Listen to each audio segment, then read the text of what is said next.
تو بہت دن انتظار کرنا نہیں پڑے گا، 10-15 سال میں تیری ہستی مٹا دی جائے گی۔ اس لیے حضرت آج کل میں جہاں بھی جاتا ہوں اپنے خطبہ سے، اپنے علماء سے، مساجد کے ائمہ سے ہاتھ جوڑ کے صرف ایک بنتی کرتا ہوں، اب یہ وقت مزاروں کی چادروں کی اہمیت بتانے کا وقت نہیں ہے، اب یہ وقت صرف بزرگوں کی کرامتیں سنا سنا کر جنت کے سرٹیفکیٹ دینے کا وقت نہیں ہے، اب یہ وقت اپنے آنے والی نسلوں کے وجود بچانے کا وقت ہے۔ ہمارا وجود باقی ہوگا تب مزاروں کی چادروں کی عظمت سلامت ہوگی، ہمارا وجود ہی باقی نہیں ہوگا تو ایمان سے بولو ہماری قبروں پہ فاتحہ کون پڑھے گا؟ اس لیے صرف چادر گاگر اور لنگر کے نام پر لاکھوں خرچ کرنے والوں، ہوش میں آؤ، ہوش میں۔ شادی بیاہ کے نام پر لاکھوں خرچ کرنے والوں، آپ بھی ہوش میں آؤ اور کم خرچ کرو شادیوں میں، کم خرچ کرو اپنے گھر کے شادیوں میں، اور اسی پیسے کو بچاؤ اور اپنی اولادوں کے لیے کیسے پلیٹ فارم تیار کر دو، ایک ایسی درسگاہ بنا دو جگہ ہم بیٹھا کر اپنے اولادوں کو دین کی بھی تعلیم دے سکے، دنیا کی بھی تعلیم دے سکے۔ آج اتنی بڑی آبادی ہے بنگال میں مسلمانوں کی، میں پوچھنا چاہتا ہوں کتنے اپنا اسکول ہے اس بنگال میں، کتنے کالجز اور یونیورسٹی ہیں؟ حضرت خدا کی قسم ماتم کرنے کو دل کرتا ہے، ہمارے یہاں کروڑوں کے خانقاہ مل جاتے ہیں لیکن اپنے بچوں کو پڑھانے کے لیے ہمارے پاس اپنا کوئی اسکول نہیں ملتا ہے۔ یہی ریزن ہے آج جو ہماری قوم کی بیٹیاں ارتداد کے شکار ہو رہی ہیں۔ روزانہ فیس بک واٹس ایپ پہ آپ دیکھتے ہو قوم مسلم کی بیٹیاں کسی مہیش کے ساتھ بھاگ رہی ہیں، زینب نام کی بیٹی کسی کرن کے ساتھ بھاگ رہی ہے۔ خدا کی قسم جب یہ خبر پڑھتا ہوں تو کلیجہ منہ کو آنے لگتا ہے۔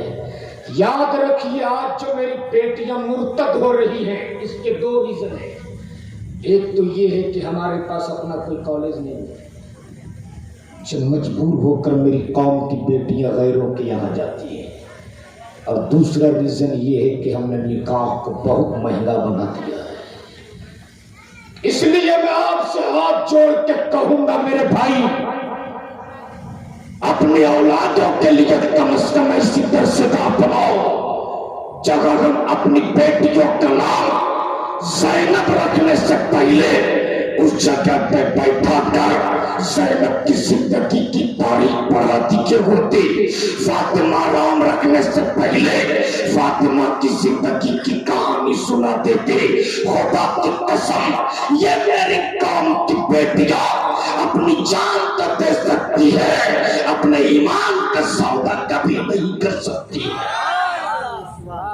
لیکن آج ہم نے بیٹیوں کا نام زینب رکھا، فاطمہ رکھا، زینب کی زندگی کی کہانی نہیں سنائی، فاطمہ کی زندگی کی تاریخ نہیں پڑھائی۔ سن سجدہ زینب کے 1 منٹ میں تاریخ سن، کون ہے زینب؟ شہر ہے مسجد نبوی کا، بول دو سبحان اللہ۔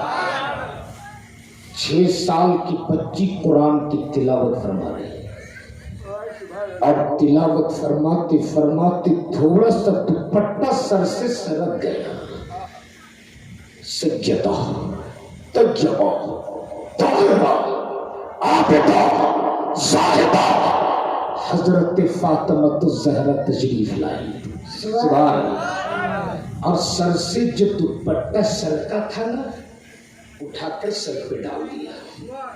پوچھو ان علماء سے 6 سال کی عمر میں پردہ فرض نہیں ہے، لیکن تربیت کا اثر دیکھو۔ سجدہ فاطمہ نے دوپٹہ سر میں ڈالنے کے بعد سجدہ فاطمہ بول پڑی، اے بیٹی زینب خبردار اپنے سر سے دوپٹہ سرکنے نہ دینا، ورنہ گے. اتنا سننا تھا سجدہ زینب پھوٹ پھوٹ کے رونے لگی, ہچکی چلنے لگ کے رونے لگی, آئے بھر بھر کے رونے لگی. اتنا روئی زینب, اتنا روئی زینب, پھر سجدہ فاطمہ کو آنا پڑا. سجدہ فاطمہ پوچھ بیٹھی, اے بیٹی زینب, اس طرح آنسو کیوں بہاتی ہو, اس طرح ہچکی کیوں لیتی ہو؟ تب زینب نے کہا تھا امی فاطمہ, کہیں میرے نانا مصطفیٰ مجھ سے ناراض تو نہیں ہو گئے. اے امی فاطمہ, آج میں آپ کو گواہ بنا کر وعدہ کرتی ہوں کہ زینب اپنی گردن تو دے سکتی ہے, اپنے سر سے کبھی دوپٹہ سرکنے نہیں دے سکتی.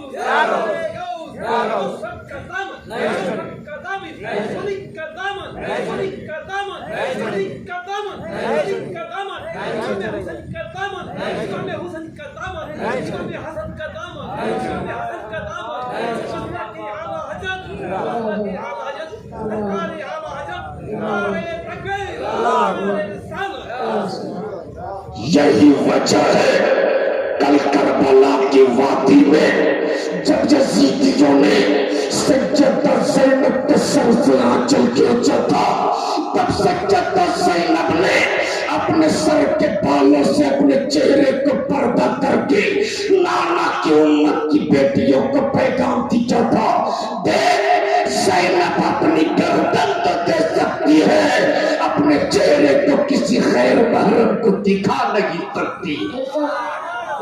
لیکن آج میری قوم کی بیٹیاں بے پردہ ہو کر بازاروں میں گھومتی.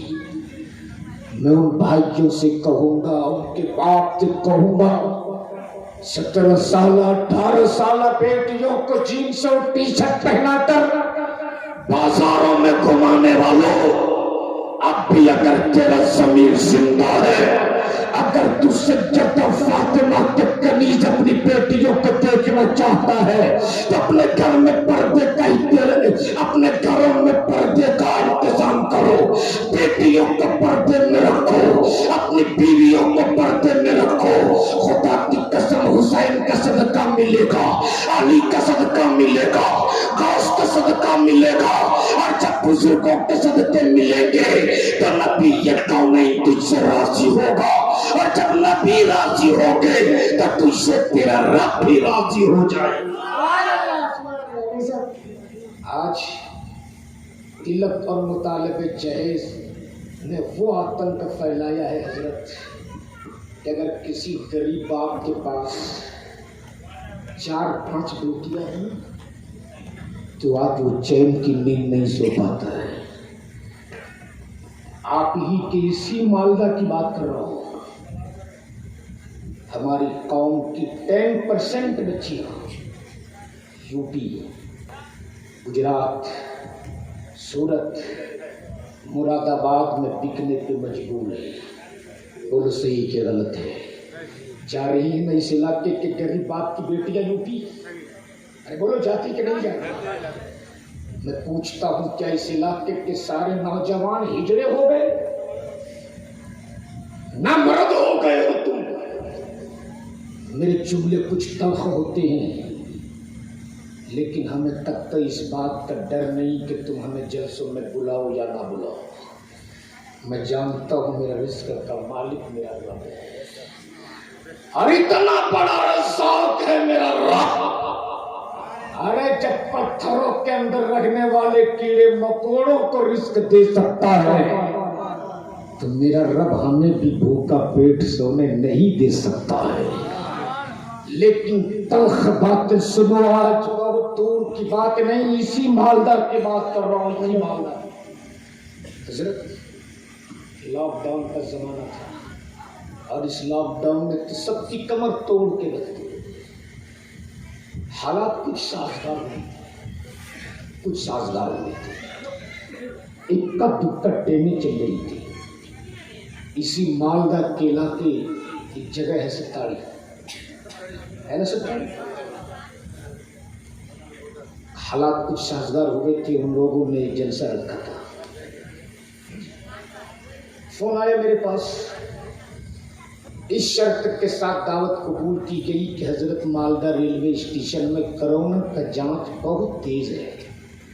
اب تھا بھی اس وقت بس اسٹینڈ ہو، ریلوے اسٹیشن ہو، ایئرپورٹ ہو، جو جہاں مل جائے پٹک کے ناک میں پائپ ڈال دیتی تھی، کرونا جانچ ہوتا تھا۔ ان لوگوں نے کہا کہ مالدہ ریلوے اسٹیشن میں حضرت بہت زیادہ جانچ ہے، ہم لوگ اسٹیشن نہیں آئیں گے، بس اسٹینڈ رہیں گے۔ میں نے کہا ٹھیک ہے، میں بس اسٹینڈ سے ریلوے اسٹیشن سے بس اسٹینڈ آ جاؤں گا۔ کچھ ٹرینیں چل رہی تھی، لگ بھگ 3 بجے بھور حضرت اترا ہوں مالدہ ریلوے اسٹیشن، کوئی سواری نہیں، دور ایک رکشہ نظر آیا، میں اس رکشے کے قریب گیا، کیا دیکھتا ہوں ایک ضعیف العمر انسان جن کے چہرے پر پکی ہوئی داڑھی ہے، سر پہ گمچھا باندھے ہوا، حضرت اس کی عمر تقریباً 65 سے 70 ہوگی۔ جیسے ہی میرے قدموں کی آہٹ سنی، تیزی سے پلٹ کے اس نے میری طرف دیکھا۔ میں نے کہا چچا ہمیں بس اسٹینڈ جانا ہے، ریلوے اسٹیشن سے بس اسٹینڈ کی دوری لگ بھگ 1.5 سے 2 کلومیٹر۔ میں نے کہا بس اسٹینڈ جانا ہے۔ آج بھی مالدہ ریلوے اسٹیشن میں وہ پیٹرن والا رکشہ ہے، آج بھی ہے۔ جلدی سے اس نے اپنے سر سے گمچھا اتارا، پیچھے کی سیٹ صاف کیا، اپنی سیٹ سنبھال لیا۔ میں رکشے پہ بیٹھا، کچھ دور چلا، کچھ دور چلنے کے بعد 65-70 سال کے اس ضعیف عمر کی نہیں سناتا ہوا جسم، اس کے کمزور شریر پہ میری نظر پڑ گئی۔ اس بوڑھے آدمی پر مجھ کو رحم آ گیا۔ میں نے کہا چچا رکشہ روکیے، رکشہ روکا، میں رکشے سے نیچے اترا، اور اترنے کے بعد میں نے ان سے پوچھا تھا چچا وہ کون سی مجبوری ہے، وہ کون سی مجبوری ہے جس مجبوری میں رات کے اس وقت اس عمر میں آپ کو رکشہ کھینچنے پہ مجبور کیا۔ اس نے کہا حضرت آپ رکشے پہ بیٹھ جاؤ، آپ مسافر ہو، سفر کرو، یہ تو میرا روز کا کام ہے۔ میں نے کہا تھا چچا میں اپنے قوم کا ایک ذمہ دار آدمی ہوں، جب تک آپ بتاؤ کہ نہیں ایسے مسائل حل کیسے ہوگا، آپ کو بتانا ہوگا آخر وہ کون سی مجبوری ہے جس مجبوری میں رات کے اس وقت اس عمر میں آپ کو رکشہ ٹانگنے پہ مجبور کیا۔ اس نے بٹبٹائی ہوئی آنکھوں سے میری طرف دیکھا اور بھرائی ہوئی آواز میں بول پڑا حضرت میرے پاس بیٹے نہیں ہے میرے پاس بیٹے، اللہ نے مجھ کو بیٹا نہیں دیا ہے، الحمدللہ میں 4 بیٹیوں کا باپ ہوں، 4 بیٹیوں کا، میری 3 بیٹیاں شادی کے لائق ہو چکی، لیکن زمانے کے ٹھیکیداروں نے تلک اور مطالبہ جہیز کے ان لالچی لوگوں کی وجہ سے میری جو بیٹیوں کو سسرال میں ہونا چاہیے، میری غربت کی وجہ سے آج میرے کاندھے پر وہ میری بیٹیاں جنازے کی طرح پڑی ہوتی ہیں۔ ایسا نہیں کہ رشتہ نہیں آتا ہے، روزانہ کوئی نہ کوئی رشتہ لے کر آتا ہے۔ میری بیٹی کو پسند کرنے کے بعد وہ گھر واپس جاتا ہے اور جانے کے بعد ٹیلی فون پہ کہتا دیکھا میں تیری بیٹی پسند ہے مگر ڈیمانڈ میں 1.5 لاکھ روپیہ چاہیے، ایک موٹر سائیکل چاہیے۔ انہوں نے کہا حضرت میرے غربت کا عالم یہ ہے کہ میں دن بھر رکشہ چلاتا ہوں، تب جا کر میرے گھر میں چولہا جلتے ہیں، جس روز میں رکشہ لے کے میں نکلتا نا میرے گھر میں اپنی بیٹیوں کو بھوکا پیٹ سلاتا ہوں، یہ میرے غربت کے دن ہے. ایک غریب آدمی بیٹی کے تلک میں 1.5 لاکھ کہاں سے لائے گا؟ ایک موٹر سائیکل کہاں سے لائے گا؟ تلک میں 1.5 لاکھ روپیہ کہاں سے دے گا؟ میری بیٹی اب میرے گھر میں پڑی تھی. ایک دن میرے پڑوس میں رہنے والے میرے ایک چچا صاحب بھائی ایک اجنبی انسان کو میرے گھر لایا اور لانے کے بعد مجھ سے کہا دیکھ تو اپنی بیٹی کی شادی نہیں کرا پاتا نا, تلک میں دینے کے لیے تیرے پاس گاڑی نہیں ہے نا, جہیز میں دینے کے لیے تیرے پاس پیسے نہیں ہے نا, دیکھ میں مراد آباد سے لے کر آیا ہوں, اپنی بیٹی کا نکاح اس کے ساتھ کر دے. میں اس اجنبی کو جانتا بھی نہیں تھا, اس کا نام بھی مجھ کو معلوم نہیں تھا, اس کے حسب و نسب کو بھی میں نہیں جانتا تھا, اس کا گھر کا پتہ بھی مجھے معلوم نہیں تھا. لیکن زمانے کے لالچی لوگوں نے تلک اور مطالبے جہیز کے ان ٹھیکیداروں نے ایک غریب باپ کو اتنا مجبور کیا تھا کہ نہ چاہتے ہوئے اپنی پھول جیسی بیٹی, جس بیٹی کو بڑی محنت سے میں نے پالا تھا, جس بیٹی کو رکشہ چلا چلا کر میں نے پرورش کیا تھا, اس اجنبی کے ساتھ نکاح کرنے پہ میں مجبور ہو گیا.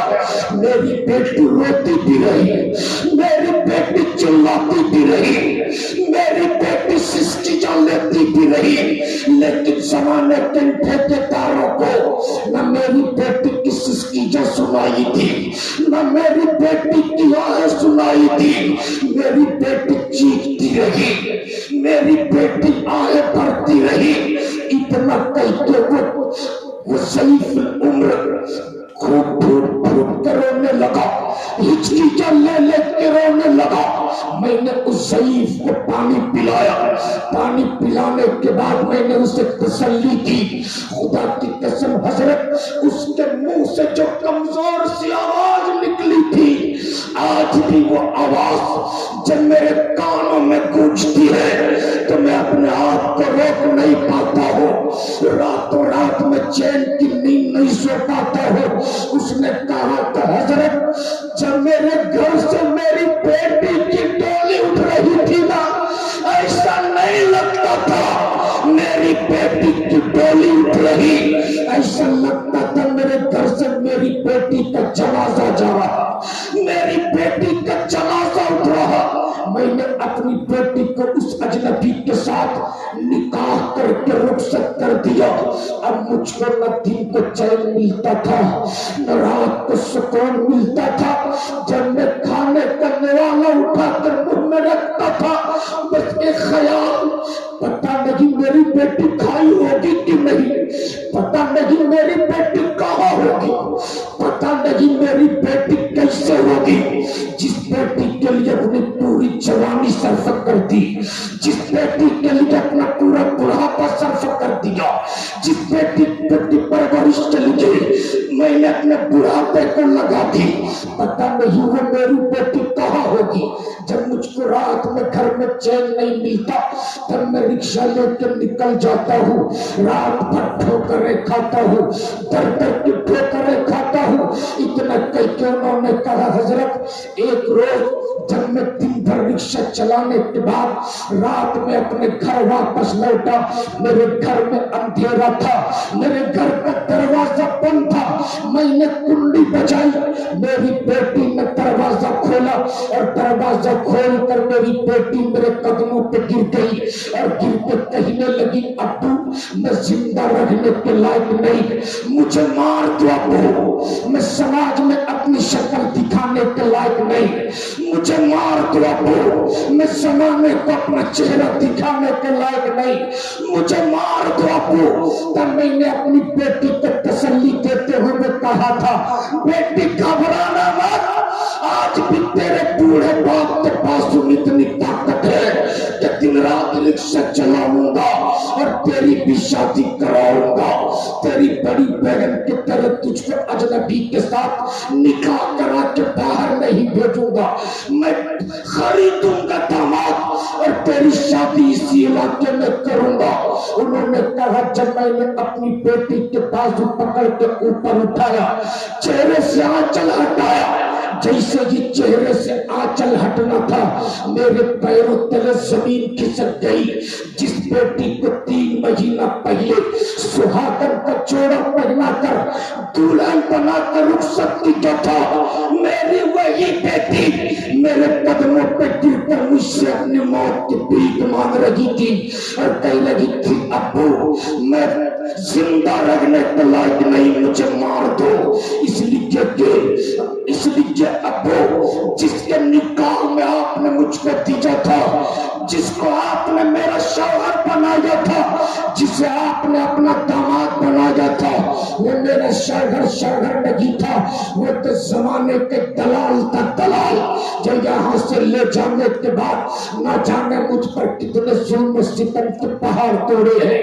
وہ کون اس رات گزری جس رات میں کسی کے بستر کی زینت نہ بنی, وہ کون اس کا دن گزرا جس دن میں کسی وحشی کے شکار نہ ہوئی. ابو آپ کے ساتھ بھی دھوکہ ہوا ہے, میرے ساتھ بھی دھوکہ ہوا ہے, ان ظالموں سے کسی طرح بچ بچا کر آئی ہوں, لیکن میں زندہ رہنے کے لائق نہیں, مجھے مار دو. میں آپ کو کہوں گا میرے قوم کے نوجوانوں, یہ واقعہ کسی ایک گھر کا نہیں, یہ کہانی کسی ایک بیٹی کی نہیں, یہ واقعہ کسی ایک باپ کا نہیں. آج ہزاروں ایسے باپ ہیں جن کی بیٹیاں بازاروں میں سودا کی جاتی ہے, ہزاروں ایسی بیٹیاں ہیں جو روزانہ بازاروں میں بیچی جا رہی. اس لیے میں آپ کے ہاتھ جوڑ کے کہوں گا, اللہ نے اگر آپ کو بیٹا دیا ہے اس کو بیچو مت, بلکہ کسی غریب کی بیٹی کو اپنے گھر کے بہو بنا لے اور مسجدوں میں نکاح کر کے مولا علی کی سنت ادا کر لے. خدا کی قسم تم زمین کے اوپر رہو گے تب بھی کامیاب رہو گے, قبر کی منزل میں جاؤ گے تب بھی کامیاب. اس لیے میں آپ سے ہاتھ جوڑ کے کہوں گا, اللہ نے بیٹا دیا ہے تو مت بیچو. کوئی اپنا خون بھی بیچتا ہے صاحب, مت بیچو آپ اپنی اولادوں, مت بیچو. ایک چیز یاد رکھنا, ہر سال حضرت بنگال میں, صرف بنگال کی بات کر رہا ہوں, ہر سال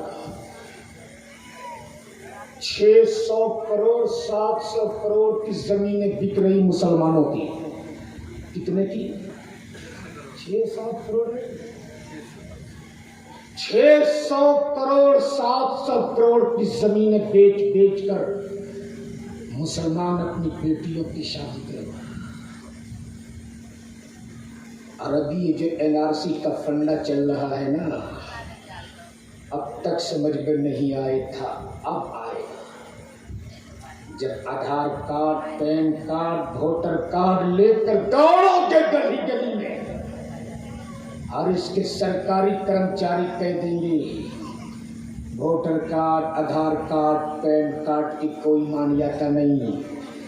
اگر سچے بھارتی ہو تو اپنے زمین کے کاغذات دکھاؤ. اس لیے کہ بہت دور نہیں, تریپورہ, منی پور اور آسام کی تاریخ آج بھی نگاہوں کے سامنے ہے.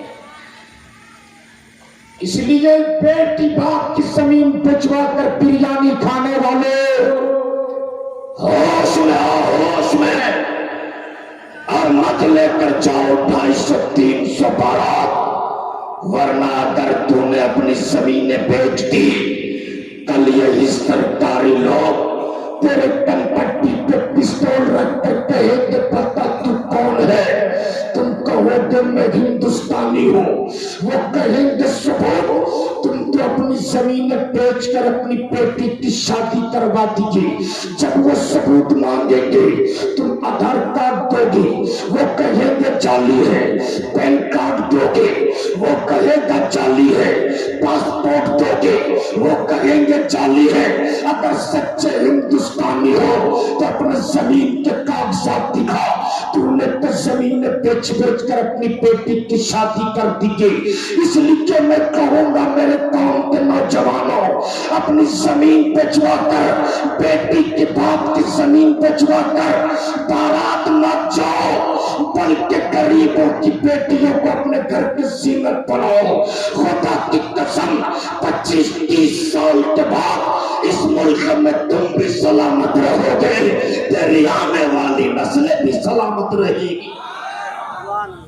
لیکن اگر اب بھی ہوش میں نہیں آئے تو پھر تیرا وجود بچانے والا کوئی نہیں ہوگا. جہیز رکنا چاہیے کہ نہیں رکنا چاہیے؟ بولو, رکنا چاہیے کہ نہیں رکنا چاہیے؟ آپ کے علاقے میں شادیوں میں ڈی جے بجتا ہے کہ نہیں بجتا ہے؟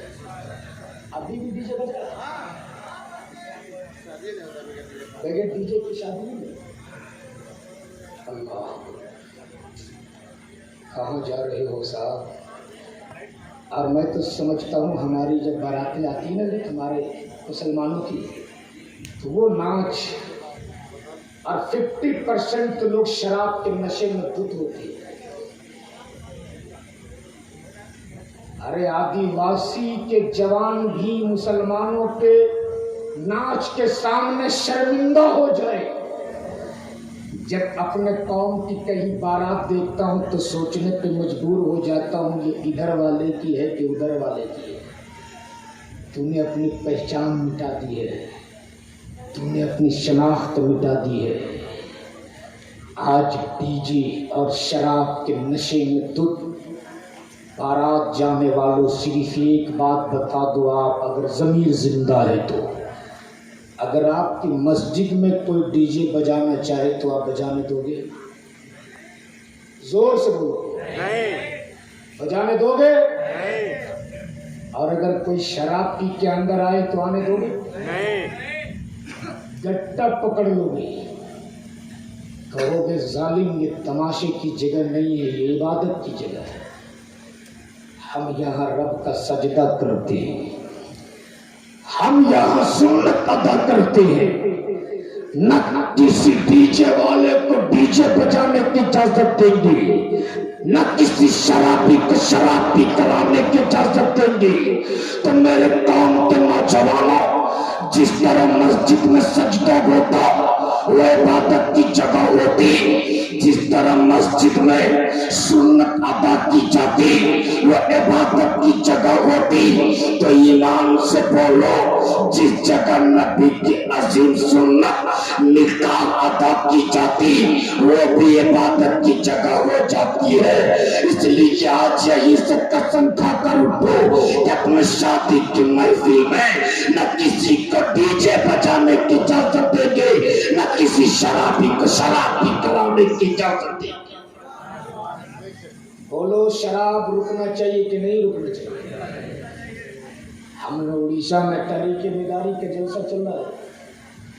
ادارے شریعہ سے جو تحریک بیداری و اصلاح معاشرہ کانفرنس گاؤں گاؤں گلی محلہ محلہ ہو رہا ہے, اور یہی پیغام لے کر کے چلے ہیں ہم لوگ.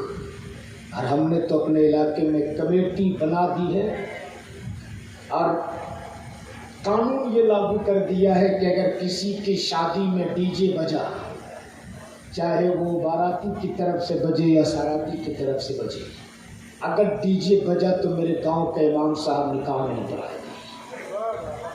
اور کون آتا ہے نکاح پڑھانے کے لیے, اس کی بھی ہم خیریت کے لیے. بارش نہیں ہوئی, بارش ہو گئی, آپ کا جلسہ قبول ہو گیا. اس لیے کہ جس محفل میں بارش ہوتی ہے اس کی مقبولیت کی سند مل جایا کرتی ہے. نوجوانوں, آپ نے جو محنت کی ہے نا, آپ کی محنت رائگاں نہیں, آپ کی محنت قبول ہو گئی ہے. یہ بارش ہو گئی, سمجھ لو جلسہ آپ کا قبول ہو گیا ہے. رات بہت تیزی کے ساتھ سفر کر گئی ہے, لیکن اب بھی دیکھ رہا ہوں کہ رات جس تیزی کے ساتھ سفر کر رہی ہے, عشق اسی رفتار سے سینے میں جگہ لے رہا ہے. اللہ تبارک تعالی ہمیں آپ کو سیدھے راستے پہ چلنے کی توفیق عطا فرمائے. جو خرافات ہوتے ہیں شادیوں میں, اللہ اس سے تمام مسلمانوں کو محفوظ فرما دیا۔ آپ بچاؤ پیسے تو فضول میں خرچی مت کرو شادی میں، 2.5 لاکھ 3 لاکھ کا پنڈال لگتا ہے ہمارے یہاں شادی میں، لیکن صرف 1 منٹ میں ایک بات بتا دو آپ، وہ پنڈال کتنے دیر کے لیے استعمال کرتے ہو؟ جب تک بارات آ نہ جائے، صرف بیٹھ کے باراتی کو ناشتہ کراتے ہیں، پھر نہ بارات کا پتہ ہوتا ہے نہ دولہے کے باپ کا۔ اس کے ساتھ صرف 2 آدمی ہوتے ہیں یا 3 آدمی جو دولہے کے ساتھ آتے ہیں، ان کے بہنوئی، اسے کیا کہتے ہو آپ اپنی زبان میں؟ ارے جو دولہے کے ساتھ آتے ہیں، دولہے کے بہنوئی، کیا کہتے ہو آپ؟ اس کو کیا کہتے ہو اپنی زبان میں؟ حضرت ہمارے یہاں اس کو لکنیا کہتے ہیں۔ ہاں لکنیا کہاں کہتے ہیں؟ ہمارے یہاں لکنیا کہتے ہیں۔ رات بھر اسی لکنیا کی چلتی ہے دکنیا۔ اس لیے میں آپ سے کہوں گا پیسے بچاؤ، اپنے اولادوں کو پڑھاؤ، فضول خرچی نہ کرو، شادیوں میں کم خرچے میں نکاح کرو۔ میرے مصطفیٰ نے فرمایا نکاح کو آسان کرو، اور جس نکاح میں جتنا کم خرچ ہوتا ہے نا، اللہ اس میں اتنی برکتیں ڈال دیتا ہے۔ اس لیے اسی چند جملوں کے ساتھ رب کی بارگاہ میں دعا ہے میرے مالک ہمیں اچھی باتوں پہ عمل کرنے کی توفیق عطا فرما۔